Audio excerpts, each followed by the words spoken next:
საინტერესოა ჩემთვის, მოდით ახლა ამ ფიზიოლოგიური რეფლექსები, რეაქციები, ანუ კერძოდ თანდაყოლილი რეფლექსები. ეს ყველა ჩვენთაგანშია.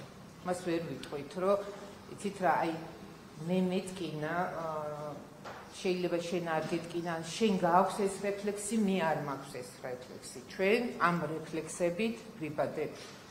ამიტომ პირველი ვიდეო შემთხვევაში, ჯერ აი ამ ფიზიოლოგიურ რეფლექსებში რა მინდა ვთქვა, მე შევეცდები, რომ მაქსიმალურად ძალიან მარტივად გასაგებ ენაზე ვისაუბრო, რა კი მიწევს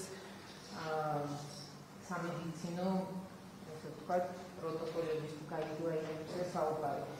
ამიტომ ფიზიოლოგიურ რეფლექსებში, ესე იგი, იწყება ქსოვილოვანი დაზიანება, როცა უკვე ხილულია დაზიანება და ეს უკვე ექსპერტიზის დასაწყისში მითითებულია, რომ არ აღინიშნება. ანუ ამ თემას არ შევეხები, თუ კითხვები გექნებათ, მხოლოდ იმ შემთხვევაში. ეხლა რაც შეეხება რა დარჩა ჩვენი განხილვის თემად. ჩვენი განხილვის თემად მხოლოდ რჩება ფიზიოლოგიური რეაქციები. ანუ სილის გაწმის დროს რა ფიზიოლოგიური რეაქციები არსებობს. ეს არის მიმიკა და მოტორული რეაქცია ერთდროულად. ანუ თუ მე სახეს არეში დამარტყამენ, პირველ რიგში, რასაც ადამიანი აკეთებს და იქ შემდეგ ნერვული სტიმულაციის ინტენსივობაზე, ეხლა თუ მაგალითად ვიღაცას ეჭვი უჩნდება, რომ იცი რა, ძლიერი დარტყმა არ იყო, საშუალო იყო თუ მსუბუქი ხარისხის, ამაზე ცალკე ვისაუბრებ, მაგრამ ყველაზე მნიშვნელოვანი, აი რაც უნდა ყოფილიყო იმ წუთას გამომხატველი, ეს არის ტკივილის გამომხატველი გრიმასი, ანუ პაციენტს ხელი უნდა წაეღონ ტკივნეულ ადგილას. ეს არის აი ეს მოძრაობა. თუ ტკივილი ხანგრძლივი ხასიათის არის ავტომატურად, მაშინ შეიძლება რომ ადამიანი ჩაი. ნუ ეს ეხა მე არ აქ კვანტურ მედიცინაზე არ ვსაუბრობ, ეს ყველა ჩვენთაგანშია, ეს ყველა ჩვენთაგანს გამოუცდია რა. ეხლა რაც შეეხება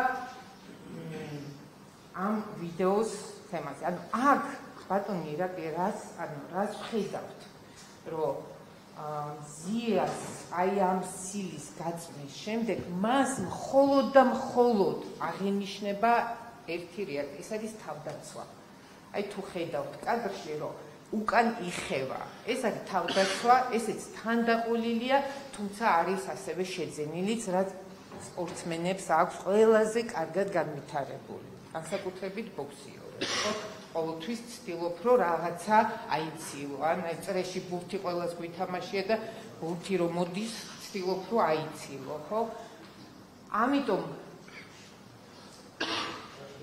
ამ ვიდეოს მე რაც ვუყურე ვიდეოები და რაც შევისწავლე, ამის მიხედვით პაციენტს არ აღინიშნება ფიზიოლოგიური რეაქცია. ანუ რას აკეთებს პაციენტი კიდე ერთხელ, ხო, ფიზიოლოგიური რეფლექსები.